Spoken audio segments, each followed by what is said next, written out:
विधानसभा चुनाव में प्रत्याशियों के चयन में पीछे रही कांग्रेस इस बार लोकसभा चुनाव में अपने प्रत्याशियों के नामों का ऐलान जल्द कर सकती है। इसके लिए 25 समन्वयक बनाए गए हैं और 200 दावेदारों की रिपोर्ट सौंपी गई है।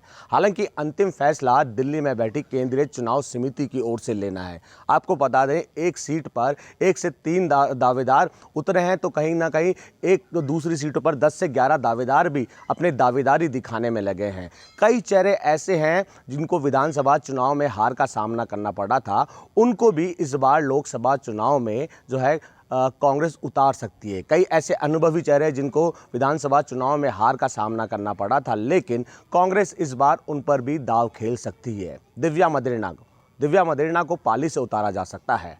उदयलाल आंजना की अगर बात करें, उदयलाल आंजना अभी बीते दिनों जिस तरह सुर्खियों में आए, अपनी ही पार्टी से बगावत करने के जो है चर्चे उनकी ओर से उनके पार्टी कार्यालय में सुनने को मिले कि उदयलाल आंजना जो है बीजेपी का दामन थाम सकते हैं। लेकिन चर्चा ये भी चल रही है कि उदयलाल आंजना को चित्तौड़गढ़ से उतारा जा सकता है।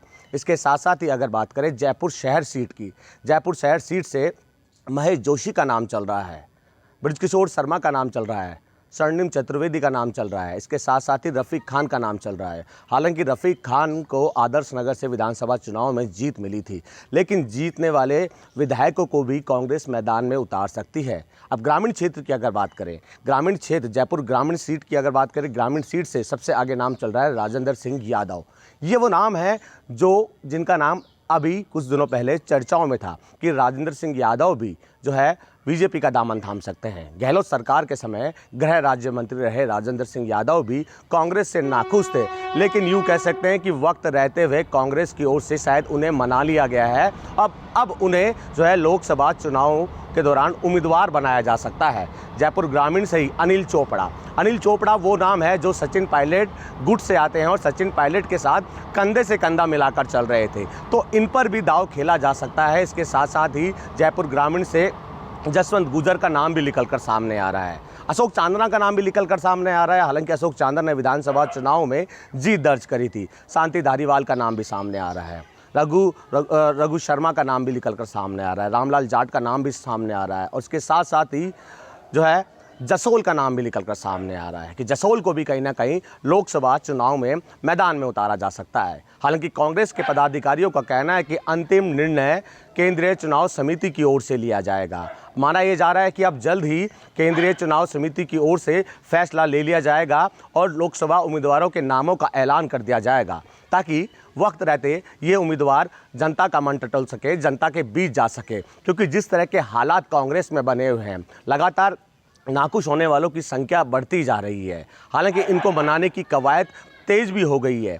जो नाखुश हैं, जो अनुभवी चेहरे हैं, उनको मनाने के लिए लगातार जतन किए जा रहे हैं। अशोक गहलोत लगातार ऐसे विधायकों से, हारे हुए विधायकों से भी लगातार मुलाकात कर रहे हैं, ताकि लोकसभा सीट पर, लोकसभा चुनाव पर नुकसान ना हो। हालांकि शीर्ष नेतृत्व भी लगातार मंथन करने में लगा है, प्रदेश स्तर के नेता भी मंथन करने में लगे हैं, लेकिन महेंद्रजीत मालवीय के मामले में अभी तक किसी तरह का निर्णय नहीं लिया गया है। गोविंद सिंह डोटासरा, नेता प्रतिपक्ष टीकाराम जूली तो कह ही चुके हैं, जिसको जाना है वो जाए।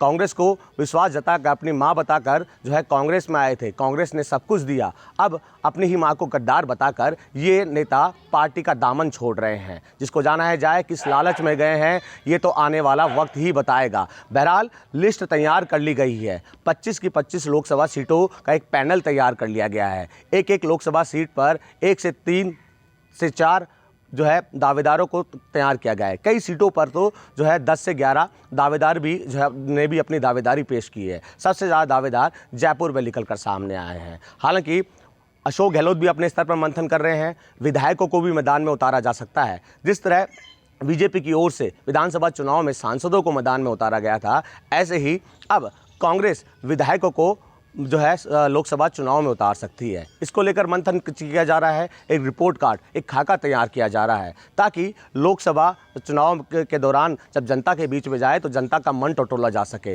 बहरहाल कांग्रेस तो अपने स्तर पर लग चुकी है। एक रिपोर्ट कार्ड तैयार कर लिया है, दावेदारों का खाका तैयार कर लिया गया है। अब जो खाका है वो शीर्ष नेतृत्व को सौंप दिया गया है, केंद्रीय चुनाव समिति को सौंप दिया गया है। अब अंतिम फैसला केंद्रीय चुनाव समिति की ओर से लिया जाएगा।